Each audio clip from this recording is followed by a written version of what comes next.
So how are you guys doing today? Brittany, you missed the part where Aruna and Carly were talking about Dropbox days. So they do talk to each other. Yeah. Always talking Dropbox days. Very cool. Where are you all located? I'm in Southern California. Okay. What about you guys? Where are you calling in from? I'm in San Francisco, so Northern California. And I'm in Boston, Massachusetts. Okay, nice. I am calling it from Charlotte, North Carolina, and Brittany's in Florida. So we've got quite the spread here. Some Cool. folks international too in the listening group. Yeah. Awesome. Well, thank you guys for joining us today. We have a very special 1 hour long panel discussion planned for today with some very special guests. So thank you guys for joining us. The topic of this event is called Research Democratization, the good, the bad, and the scary. So Brittany, thank you for bringing your scary vibes with us today. There are lots of, I think, controversial opinions and sort of strong feelings and varying perspectives on this topic. So we wanted to take the opportunity to discuss it with some research leaders in a live panel discussion. Moving here to the agenda for today. So we've kind of time boxed ourselves here into a few different topics. But before we sort of formally kick things off, I just wanted to mention some housekeeping items. To those joining us today, we do have the chat open, so feel free to chat with each other there. We're going to try to keep an eye on chat for any questions that come up, but with bigger audiences, it can be kind of hard to stay on top of all of them. So we will be choosing a couple of questions to sort of answer at the end of the session. So keep that in mind if you do have any questions for the panel. We are recording this event, so if you want to reference it later, share it, or if you have to drop off early, we will be sending that in a follow-up email after the event. And like I said, we are time boxing this discussion, which you can see here. I've attempted to time box these topics, and I will be acting as somewhat of a time police. So if we're up against the time for the different topics, just take a minute to wrap up your thoughts, and we'll keep kind of things moving here so we can cover all of these interesting topics with you guys. Brittany, did you want to share anything kind of about today's, I guess, perspective or the topic before we get into introductions?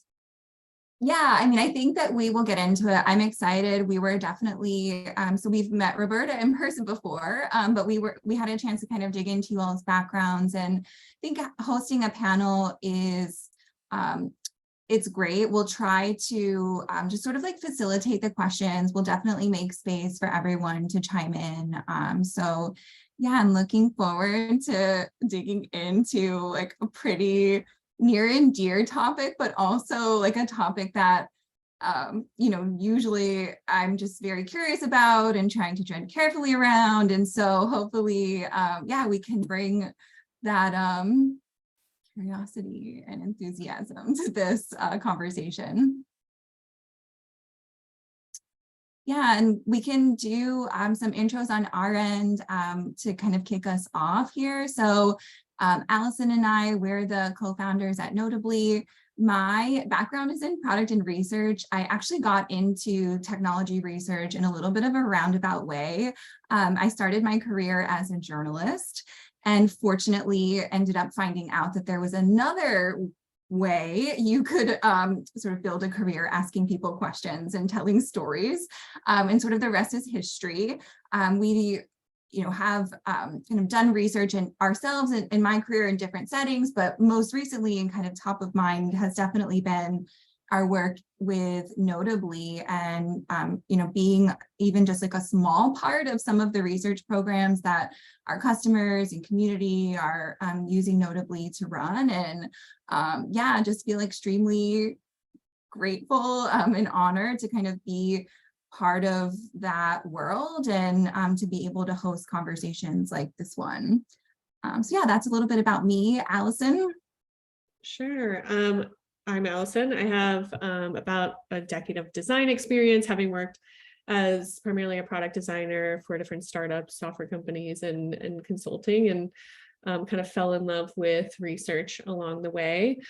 I've designed and researched for some of the companies that are listed here, and more recently co-founded notably with Brittany. So I come at this conversation very much today with the perspective of a design researcher. So kind of keeping the different perspectives in mind, I think, are helpful. Definitely. And before we get into the intros for our panelists, I thought maybe it could be interesting to share a little bit about where the topic for this conversation originated. And like so many of the topics here at Notably, it came from the bird site. Allison, do you want to talk about how this sort of conversation came to be? Yeah, sure. So we try to host events like this one about once a month on topics relating to just design or research, and the inspiration for these events kind of come from various sources, but like Brittany said, most often the bird site. And there's just been a lot of, I feel like, interesting takes on research democratization lately.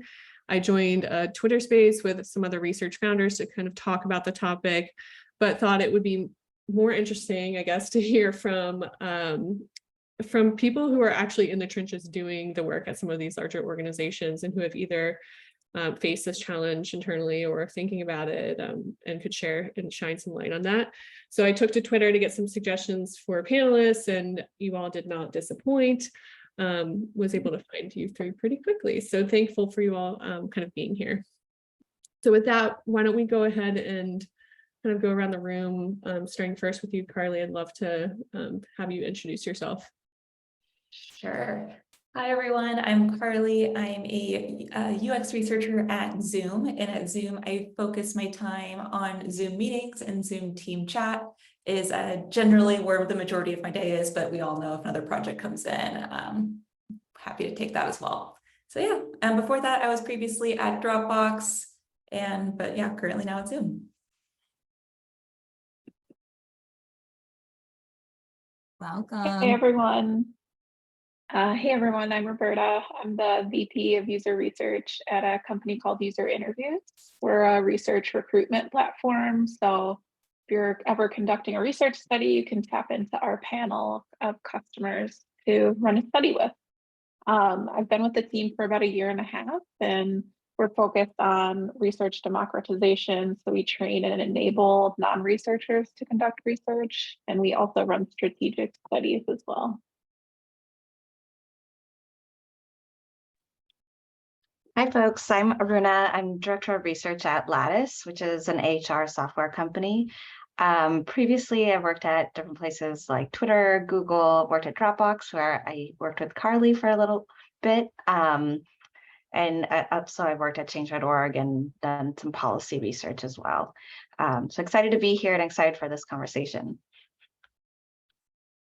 Awesome. Yeah, Aruna, we loved your background. We were kind of snooping. We're like, I wonder if they did have some overlap. I wonder if Aruna and Carly know each other. So it's great to hear that you all do know each other. So that's awesome. I guess, from here, we're just kind of like, I don't know, like rip the Band-Aid off and jump right into this topic. Like Allison said, these hours fly by. So we thought, let's not waste any time. Let's just jump right in. This concept of research democratization, I thought maybe we could just start with like, what does it mean to you all when you hear this word? Roberta, I know that you have talked about like what you all are doing at User Interviews kind of falls under this kind of concept, and I don't know if that means you want to go first or yeah, I'm happy to. You tossed it out there. Yeah, in terms of what democratization means to me, it means non-researchers, so people who aren't necessarily like went to get their master's or PhD or like formally trained in different rigorous methods. They can still do research. So product managers, product designers, marketers, customer success, they can do user research as well. I am pro. I get mixed at times, which I'm sure we'll dig into it a little bit more, but I think it's our job as research leaders to enable or democratize I like to use the term enablement a little bit more rather than democratization, because that's what it's about, is enabling and learning and helping other people learn. Awesome. You just like spoke to my little heart with the word enablement. Allison, I felt like you're a little, I saw your face light up because I totally, I think we totally agree that these two concepts are maybe like different sides of the same coin in some ways. So thank you for being brave and going first. Aruna, do you maybe want to talk a little bit about what this concept means to you, or sort of like how you all are thinking about it inside of Lattice these days? Yeah, happy to. I feel like Roberta, though, defined it perfectly. I love the words that you chose. But yeah, just essentially like allowing easier access to research across a company. In a variety of different ways, not just doing the research, but even accessing, past reports or doing your own lit review, those kind of things. And yeah, I'm also pro. It is definitely scary, so I'm glad that's in we'll get to that in the conversation. But it's always served me well. And at Lattice, often or most of the places I've worked, there's never been quite enough researchers to meet the demand of the research requests. And research democratization allows us to like have broader reach and have broader impact while, giving people like respect for our discipline and, helping just make our discipline more visible as well. So I'm definitely pro and excited to talk a little bit about the scaries as well. Awesome. Carly, do you want to add anything to sort of like what this word or concept means to you? Or I'm curious, one of the things that really kind of stuck out to Allison and I when we were doing sort of like more formal research about research, which is as meta as it sounds, was how much Zoom was playing a bigger role in research after sort of 2020. So I'm curious if this is a concept that you all are sort of grappling with internally, but then also on a more meta level, if there's any sort of like way that Zoom might be hearing about sort of like this concept or these requests, like dealing with recordings and things like that. Yeah, absolutely. I think Aruna nailed it with there's never enough researchers for the amount of requests. And we definitely are dealing with that at Zoom. We're a newer research team, so it's just a small group of us and we're still kind of getting our bearings. So we definitely are trying to harness that enthusiasm. When I think of democratization, I think of the enthusiasm around research and empowering that enthusiasm, empowering those folks who are so eager to get involved to get more involved maybe than they expected. They can talk to users themselves. Obviously, we'll get into the scaries, but just sort of harnessing that energy and everyone, wanting research, fantastic. How can we, with our resources, how can we make sure we're getting research and also empowering, keeping that enthusiasm train alive is kind of where we're at. Awesome. Yeah, the words enthusiasm, empowerment definitely come to mind for us as well. So this next slide has a couple of questions that we thought we could use to kind of dig in a little bit deeper to the concept before we really kind of get into the scaries. So maybe to lay the foundation for that conversation, can we talk about why some of us think there are so many big feelings about this concept? I know Allison mentioned that like it has been something like a conversation that's happening on LinkedIn and on Twitter, but for those of us maybe in the audience who have work to do, have kids to raise, like maybe aren't kind of paying attention to those conversations online all the time, like who wants to get us caught up to speed on sort of like what is the thing that makes this concept have such big feelings?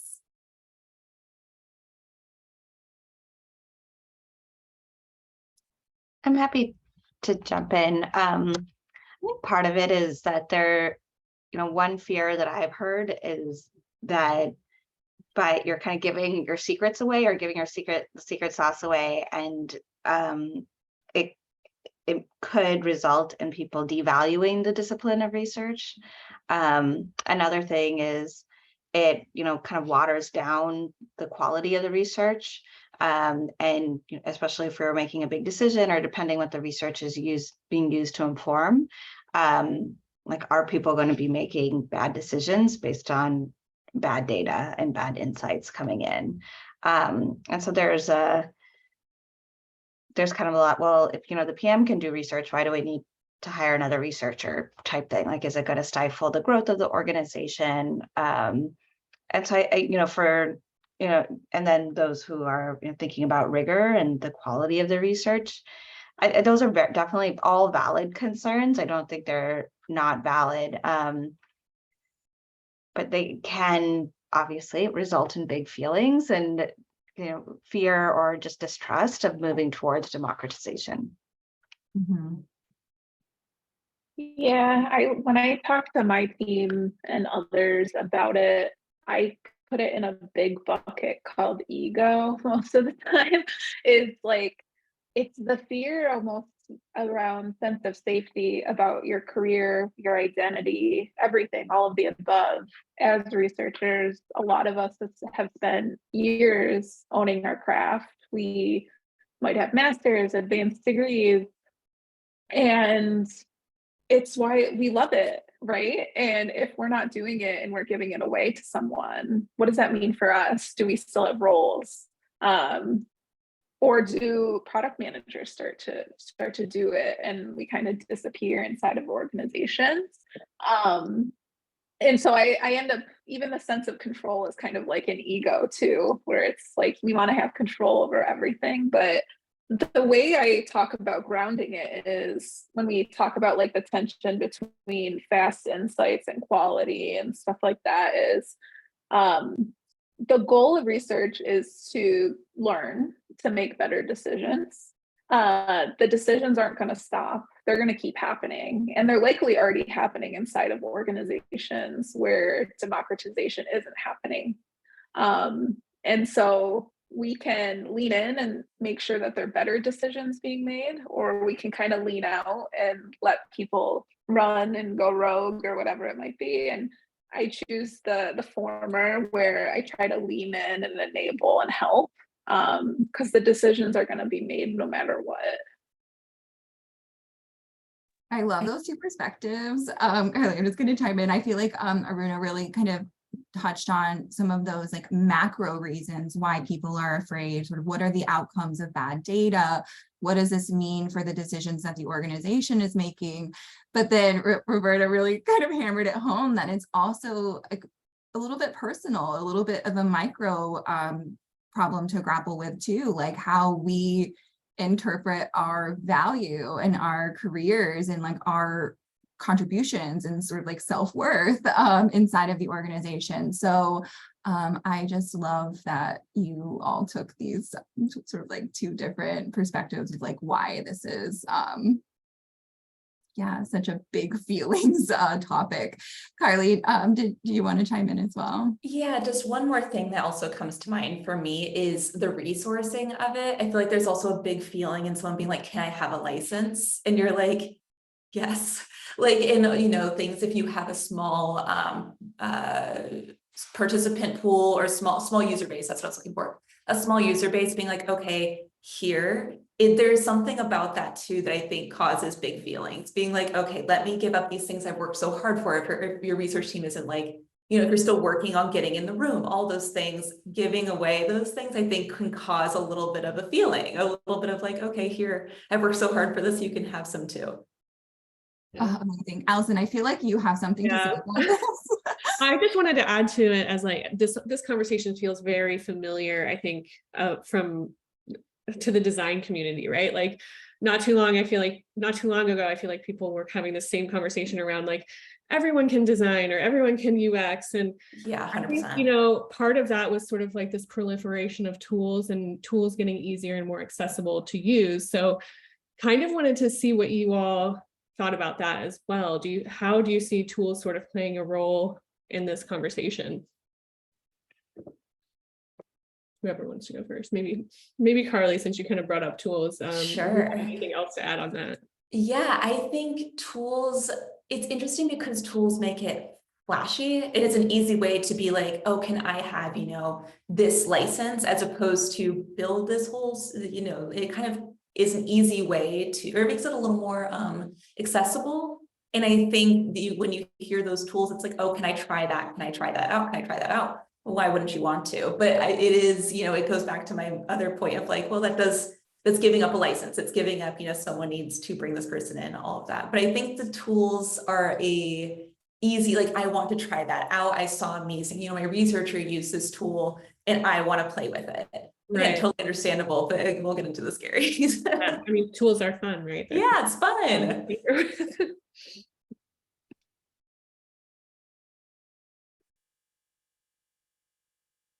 What about, so Allison, thanks for bringing up that question about tools. And certainly anyone else can chime in about that. We have this other question here and trying to keep us on pace with topic timing. This last question is democratization right for your org. Allison and I talked about, sort of like, what are some of the guardrails that we maybe wanted to put for this conversation, or just sort of like context that we want to give for this conversation, because I think all of us are, joining from technology companies and from this role of doing product research. And I'm sure not everyone, even in today's audience, likely identifies in that industry. And so I'm curious if you all have anything to think about, sort of like, is democratization right for your org? Is it right for every org? Is it even right for like certain industries over others? Maybe we can chime in on how right is this of a sort of cause to champion in every organization. Yeah, this is something I love chatting about, and I'll often have conversations with our customers about it as well. It depends. Right? I never thought I would say that as much as I have been recently, but it really depends on your organization, the team, the history, the perception of research by the rest of your team, how decisions are made. There's so much that goes into org design and models and how you're collaborating across teams.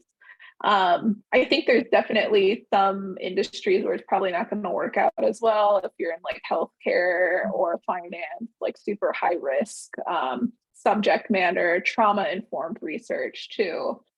If you're working with certain types of populations, like, no, let's leave that to someone who is a trained specialist. But I think that it always comes back to grounding in what are you trying to achieve by democratizing? For some people, it's you can't get buy-in for headcount. So you want to really enable other teams, train up the staff as well. There might be other decisions that's driving you to do this as well, but really getting to the root cause and kind of examining all angles to determine why you might take the approach. Yeah, I've +1 to everything Roberta said. I've worked in some of those industries where it wasn't appropriate for non-researchers to take on specific research projects. So when I was at Twitter, I led the research team in the integrity space, and there was often topics that were very sensitive that it wouldn't be appropriate for someone that wasn't trained in those types of methods to run kind of those specific sessions. And other times I worked in places like at change.org where, some of the topics were sensitive, but we had campaign managers that were very attuned and trained in very similar ilk that could run this. Like, I was comfortable with allowing them to run the session. So it really depends on like who, not only the type, but who is that partner. Are they capable, and do you trust them and to like work alongside you? Maybe not like by themselves, but I think there's a lot of factors that come into play, but yeah, it definitely depends. Spoken like true researchers here. Yeah, and right on time also, like at the end of topic 1, like researchers as well, like right down to the minute. Great. So yeah, I'm excited to sort of go into this next phase of the conversation with just sort of like a little bit of structure to help us explore the different perspectives at play here. So it being Halloween, we thought the good, the bad, the scary. Allison is definitely right that the vibe came first and the topic was inspired by the spooky vibe. Like we were sort of like, what are the scariest things that are happening in research right now? And so, yeah, this is something that I think, you know, like you all have touched on, there is sort of like this element of it depends. There is this sort of like other side of this pro democratization position that does have merit, that is valid. And so I thought we put together these questions to kind of structure yeah, just a little bit of context for like, what are some of the things that you all think are happening right now, either internally or on an industry level that are pushing some of these requests or sort of pushing some of this sentiment for democratization.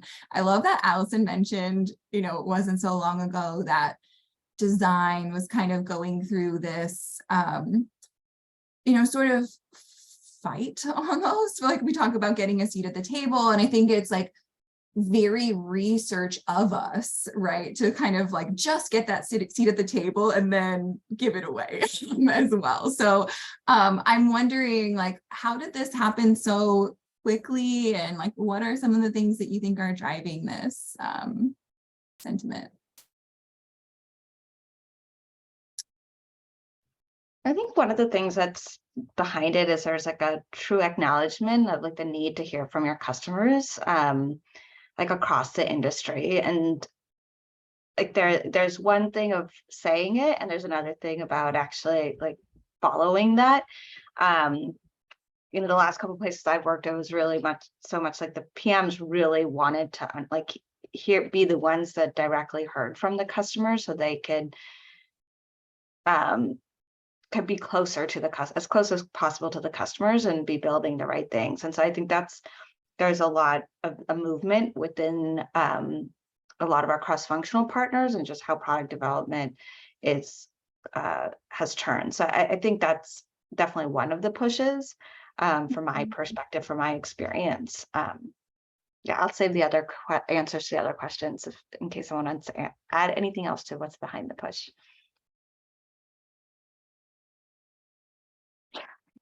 Pretty spot on.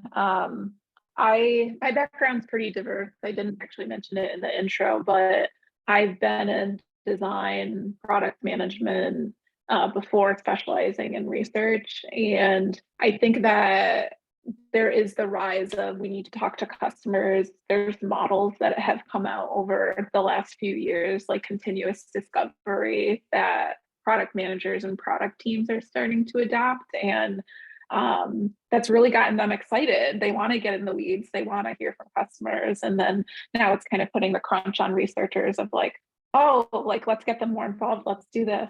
So I think that's a huge push as well.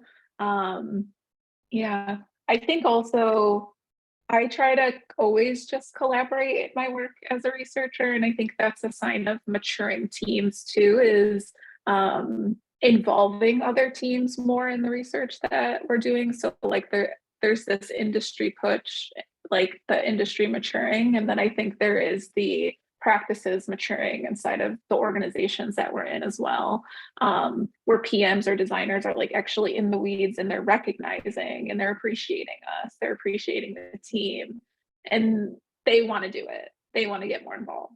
They want to lead it themselves. I guess before we kind of go into the risks and the benefits, kind of still talking about the push, like, do you have any advice with sort of how to really get to the root cause of the request, like internally? So making sure before you just sort of move forward with like let's democratize all the things, like how can we really get to the root cause of like why people are suddenly asking for this, and making sure it's not just a bandwagon trend that they're hoping to get on. Do you have any advice for kind of like, I guess, figuring that out before starting all the hard work? Yeah, I'd say using your research skills and like just making sure you have a same mental model when it comes to democratization, and asking the same question you asked all of us. What does that mean to you? What are you looking for? What's driving this? Why do you think that is the solution? Yeah, being a researcher inside your organization. Something I'm so sorry, Aruna, I didn't interrupt you. I'll go quickly. Something else that comes to mind for me too is I like to poke around timeline. And if it's like, oh, someone's interested in doing the research because they think they can move faster, that will bring up some red flags for me. I'll be like, oh, let's partner. So that's something I will sort of suss out is the whole, like, where is this coming from? Is it, is there a timeline crunch and they're interested in handling it themselves because maybe some shortcuts are on the table? So that's something I will definitely try to suss out when I hear someone approach and be like, I want to do this, just something to consider. Yeah, I definitely agree like with what you all are saying, sort of like this curiosity and desire for stakeholders to be involved. I do think that like some of the work that happens in research and just the richness of the experience of like actually learning something new. I think when you invite people in, it is contagious. And it's a good thing actually as well. So I think it's like a contagion that we want to foster in others, because I think like the symptom of that is respect often, and sort of like mutual respect and credibility. I also think, so one of the things that we've learned from our work in notably, if you think about the maturity of research and sort of the evolution of the practice, it's I think one thing I was interested to learn the other day, like the first person who had UX researcher as a title was like only like 25 years ago. So if you think about sort of like the maturity of this practice, I think larger organizations are sort of like coming into these problems where the PowerPoint graveyard is no longer serving them, and sort of this like churn and burn, very project-oriented style of doing research, and the data management practices around that is leading to some problems, not just around like accessibility, but I think also, that accessibility factor can like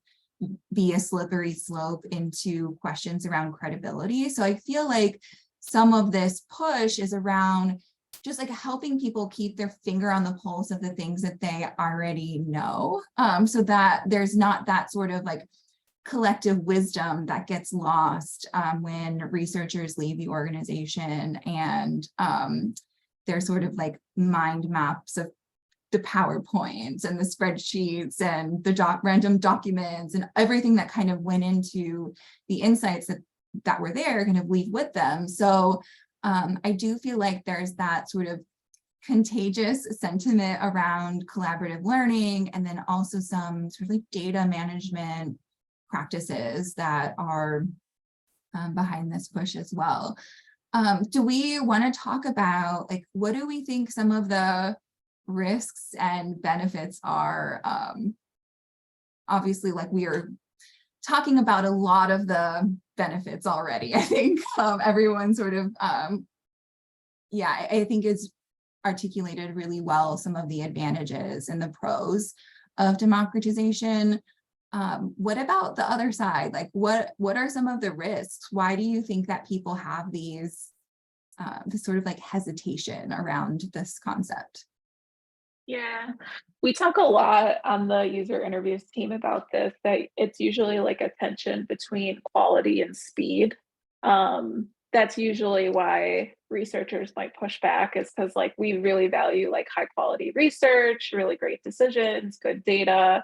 Product managers, designers are usually gonna override that. They want the speed, they want the time to decision making. And so the things that might go with that are like high quality research, recruiting great samples or good participants, ethics, governance. All of that stuff will get thrown out the door if you're really like over indexing for speed.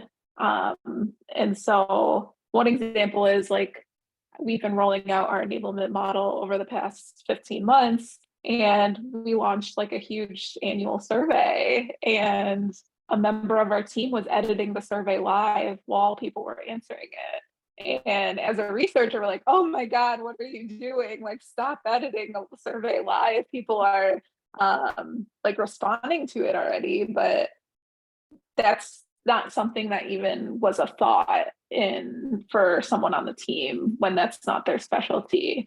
And so we luckily have come back and done a lot of education of like, how do you QA? What do you do? What are the things you check for?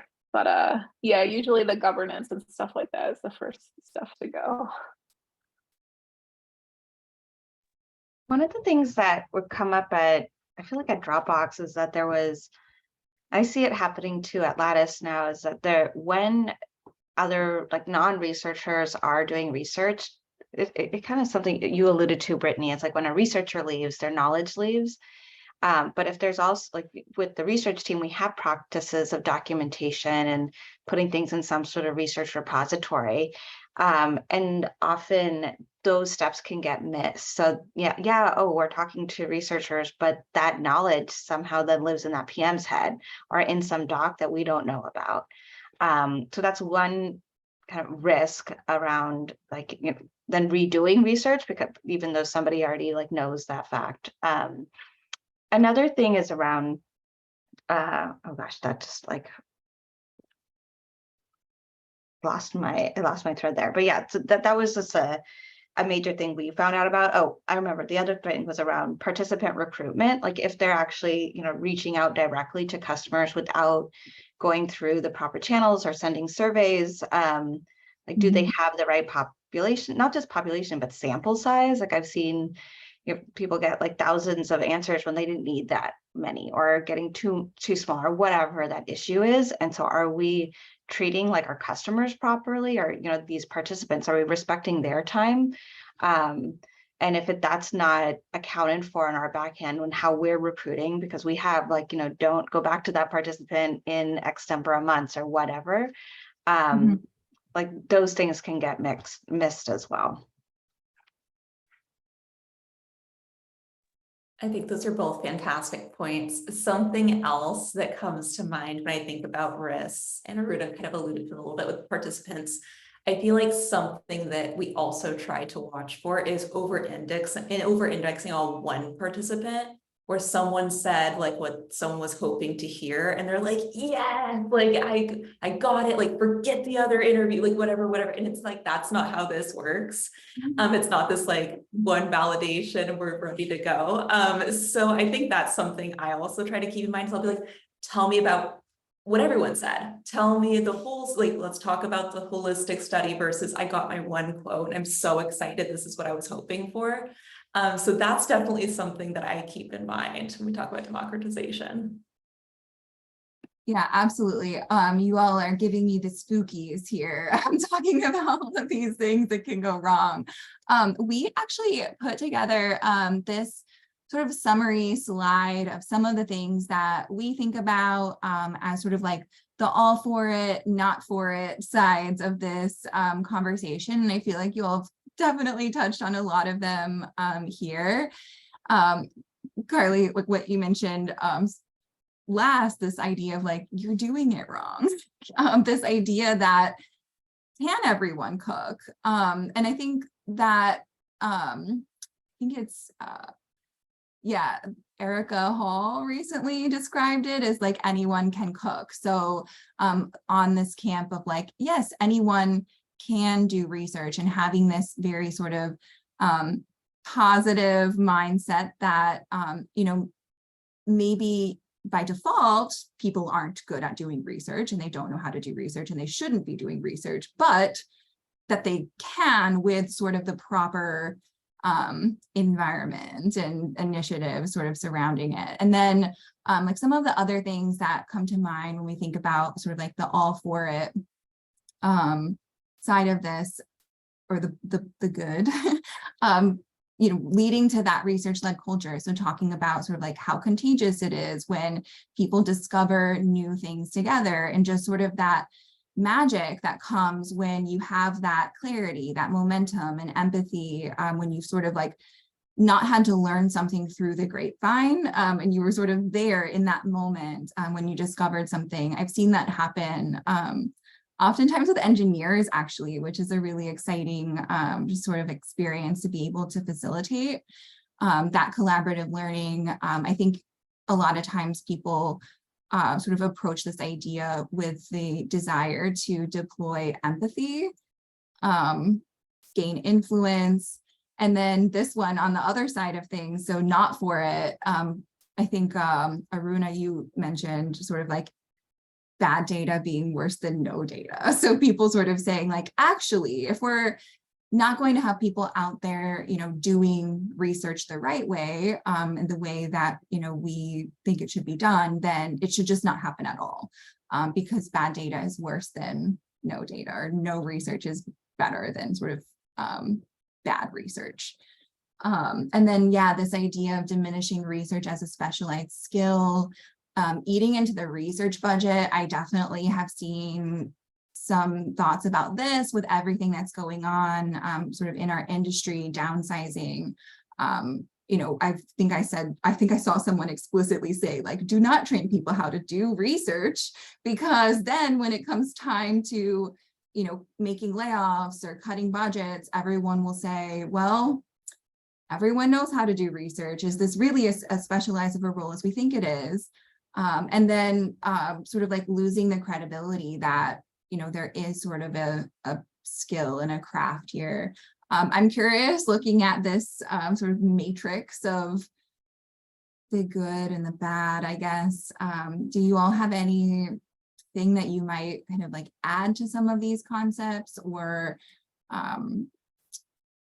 something that is maybe missing that we haven't talked about on either side of this conversation?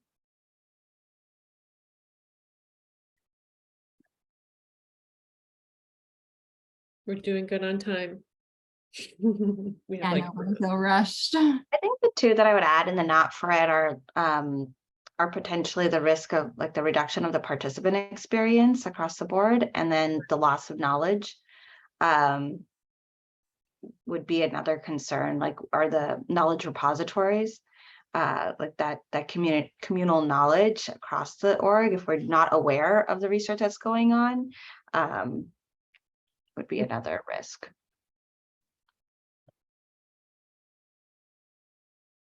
Awesome. So yeah, like Allison mentioned, we're doing really good on time. I'm gonna go on to this next topic and sort of start like wrapping things up so we can hopefully leave a little bit of time for questions. Allison, I don't know if you've gotten any yet from the chat, but for everyone listening in, now might be a good time to start thinking about your questions and posting them in the Zoom chat.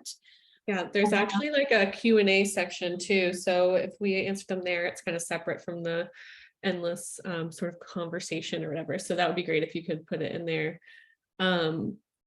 As far as this one goes, I wanted to ask, we kind of like talked about the pros and the cons, but not really some tactical ways of like, what are the safeguards, or what are the boundaries that we can put in place to sort of mitigate some of those risks? And what are these major shifts that need to happen? So it's not just about like suddenly turning on the switch and being democratized one day. Like, what are the shifts in mindset and in process that need to happen from your perspective, like, and from your experience, ideally too, of like it being successful?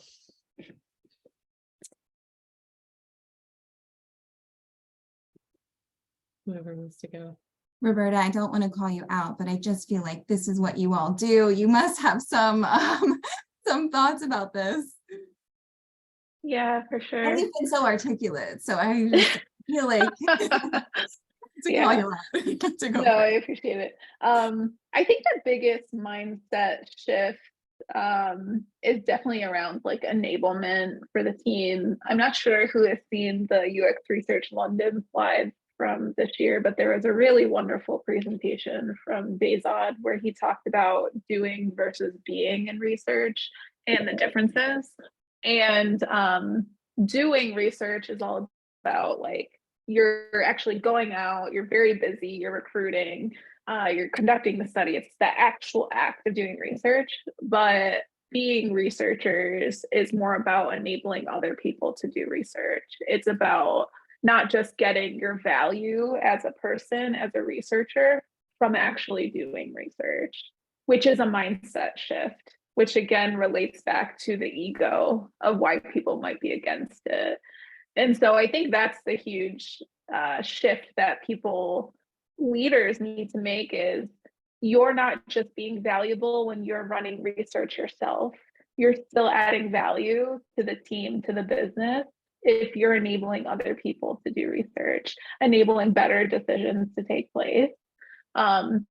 From that, there's a lot of decisions to make. I'm doing a second iteration right now of our like enablement model for our team and how we're working and what does democratization look like, and actually breaking it out into a framework for the team to make it a little bit more clear, and stepping in and looking at what guardrails do we need now, because organizations are constantly evolving. It's a moving target.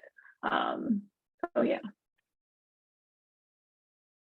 Aruna, maybe like on a practical level, like Roberta talked about guardrails, like what do some of those things look like in practice? Are they rules? Are they tools? Are they conversations? How can we kind of think about guardrails? Yeah, I mean, I think the other thing to note is that it doesn't have to be like, I think Allison, you mentioned, it doesn't have to be a switch, right? Like it doesn't have to be an all or nothing across the org, depending on the state and size of the org. So certain parts of the team and orgs might be ready and others are not, and that's okay.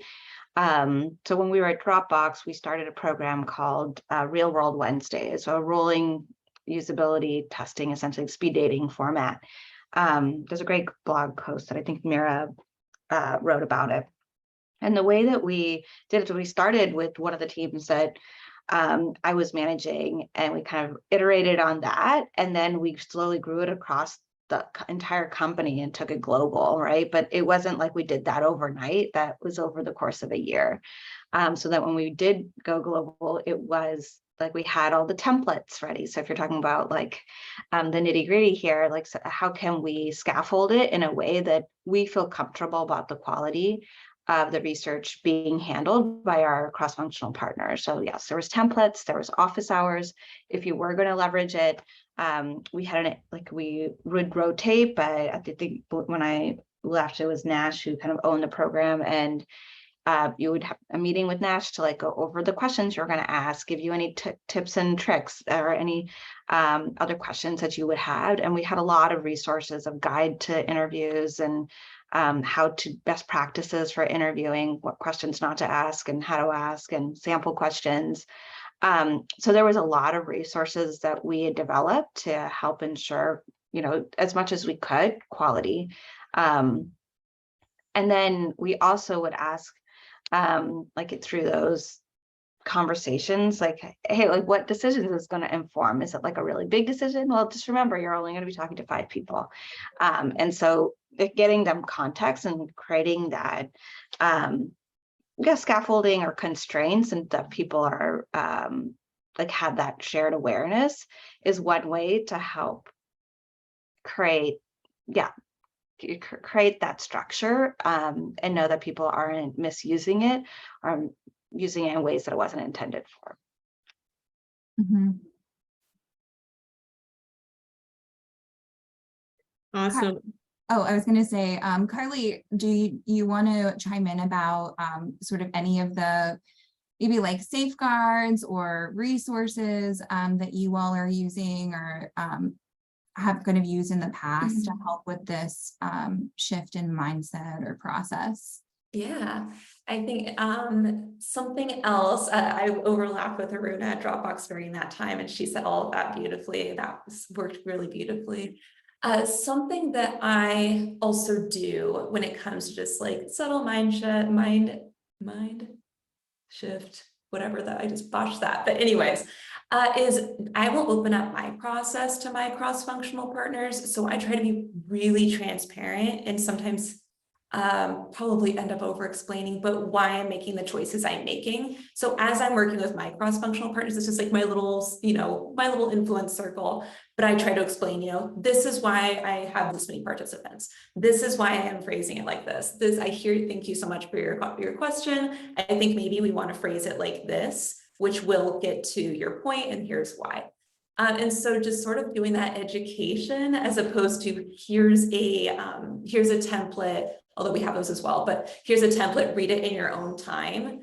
I don't always trust if it's going to be a skim or if it's going to be a deeply reading it. So I try to do a verbal, here's how I'm doing these things, this is why. Sometimes depending on the topic, I will allow my cross-functional partners to sit in on interview sessions. And that is also a way I try to educate them in like, how should this work? How do we let the participant know up front what to expect? How do we really just give them a great experience? And so I will do that. I will send out a sign-up sheet. I'll be like, here, you are allowed to come to these sessions. Let me know if you'd like to.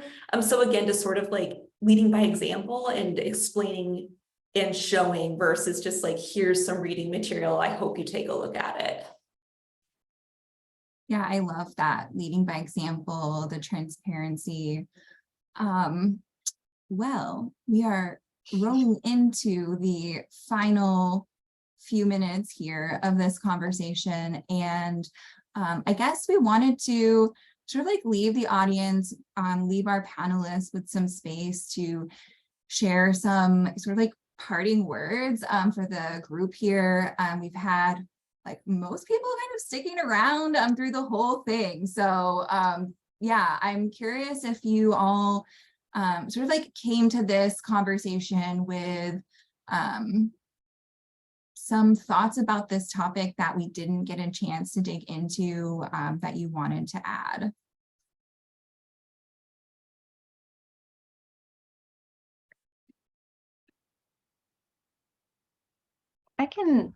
I have one, like if you're nervous about it, like get excited. What is that Google, they used to say uncomfortably excited about something.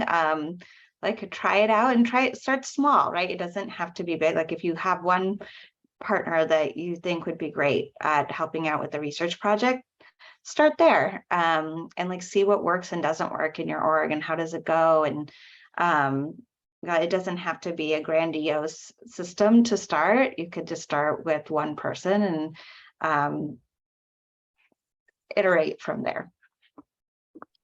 Completely, I agree with that. And I also think it can feel very like, if you are feeling feelings, like I think taking a more casual collaborative approach to it, like they're excited, like why we should all want everyone to be excited about research and hearing from users. It's what we do. And so when you're talking to them, kind of I've found like taking down that researcher wall, just being like, what are we hyped about? Like, what are we looking to learn about? And really, again, like harnessing their enthusiasm. They're really excited to hear from users. That's a good thing. And so remembering that it's coming from a genuine place as opposed to like, oh, like my license, so just thinking about that has really helped me. And that is, I would share that with the group as well.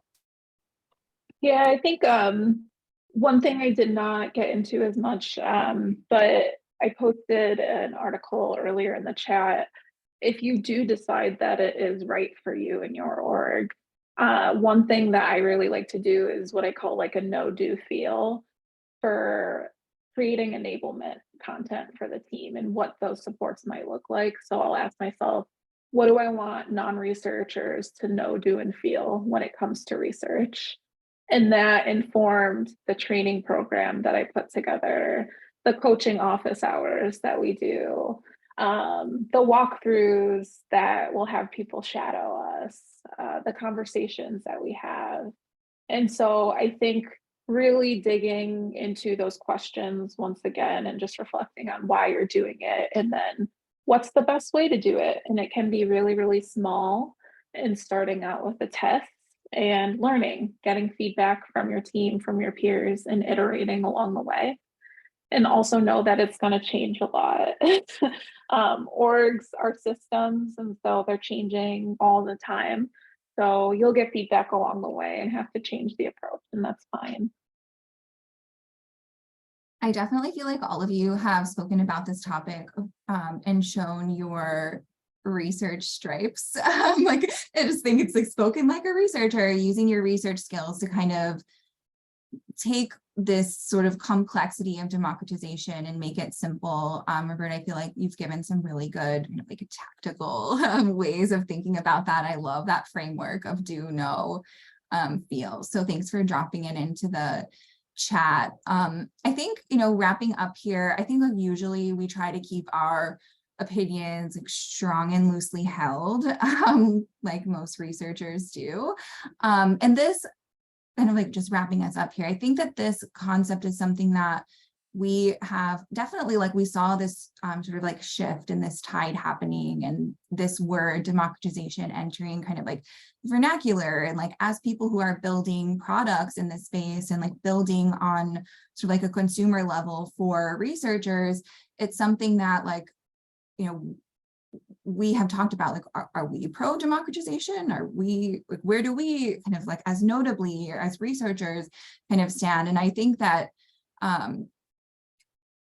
it's sort of like alongside all of you all, sort of like this pro side of like everyone can cook, and figuring out ways of sort of fostering that curiosity and that enthusiasm. I do think that, as researchers, that there is a lot of just valid points on the other side of that conversation. And I feel like maybe at this point, the word democratization might be doing like a little bit of a disservice. Like, Roberta, I love how much you have used the word enablement instead.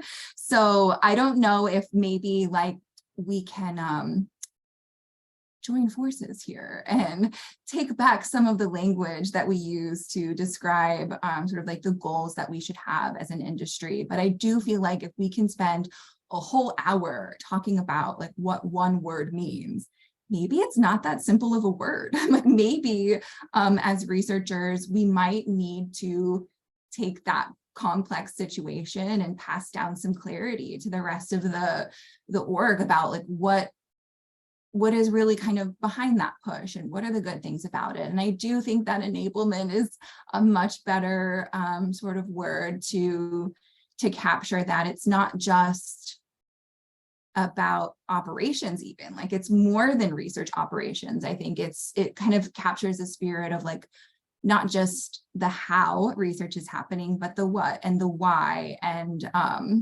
yeah, so I don't know, maybe it's the wrong word. Maybe words matter. I don't know. I think it's an interesting topic for sure, and something that maybe we can talk more about in another session. I know we have just a couple minutes, but wanted to sort of, yeah, like give you all some space to kind of, yeah, add anything else to this conversation. Maybe we can hang out for a couple more minutes and take some questions from the group, or yeah. Yeah, there are some questions. So I don't know if you guys have a hard stop, and if so, we can kind of maybe follow back up with those folks after the session. What do you think? Do you guys have time for a couple questions? Maybe, yes, okay. Eleanor asked about, she said, if you are advocating for research democratization, how do you communicate to potentially skeptical stakeholders, PMs, designers, etc., about the validity of research that gets produced by non-researchers?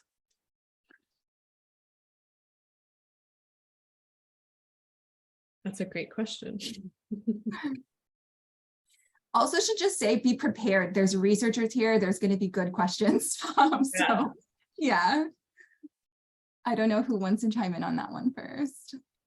I think the best for, the way I've done this the most times is like through examples.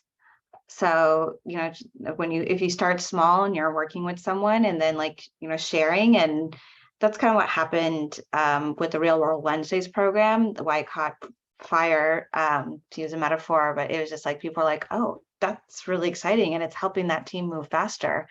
And that then was like, oh, I want some of that. And so then that program grew. Yeah. I also think too, also emphasizing that we aren't just letting everyone go. Like we have templates, we have resources. And so it's not just like someone was out in the wild and like came back with this whole thing that we have no idea about. I think emphasizing that the research team supports it, and we have either partnered with them or sent resources, whatever, the scale or scope of the project. But also just emphasizing like, oh yeah, I'm aware that happened. I worked with them, or, I proofread this or something like that, has helped me. Mm-hmm. Yeah, I tend to start small when it comes to this, like with our own model framework. I'm just now formalizing it 15 months in, and I put slides together earlier today. And so now we're going to start talking about it across the wider organization, but start small with one team, one product manager, one product designer, whoever it might be. See what's working with them, see what their questions are about it. And then you'll also learn by the questions people ask you if they're skeptical about something, and you can use that to get buy-in for the next group that you're starting to pilot it with, and the next group that you're starting to pilot it with. I think that's good advice, to start small. And from my perspective, doing research as a product designer, I didn't start off doing generative, big, meaty, research programs. I kind of started off with all right, let's just do some usability testing around these very specific experiences, and then practiced that kind of muscle before doing research that had such big strategic impact on the organization that people would be scary about a designer owning, Hopefully that answers your question, Eleanor. And it sounds like our guests here have to drop, so I'm sorry to those we didn't get to, but hopefully this was helpful and informative. I think we had just a slide here thanking you guys for joining us. Thank you. We'll make sure to link some of those articles, things mentioned in the chat, kind of in a follow-up email with the recording. So thank you all for coming today. It was great. Thanks, Carly. Yeah, thanks everyone. And for everyone in the audience that's still hanging around, just to kind of tuck us in here, for those of you who know about Notably or don't know about Notably, we replace all of the different tools that researchers are using in their workflow. Note-taking, transcription, analysis is really kind of that phase of the process that Allison and I are super passionate about. So if you're a customer already, if you haven't checked out Notably, you can sign up for free. And Allison mentioned we try to do these events about once a month. So if you've joined today, you'll get the recording, and look forward to hopefully having you join in this conversation next month. And we'll follow up and try to get some of those questions answered via email. Thank you, everyone. Bye. Have a good one. Bye.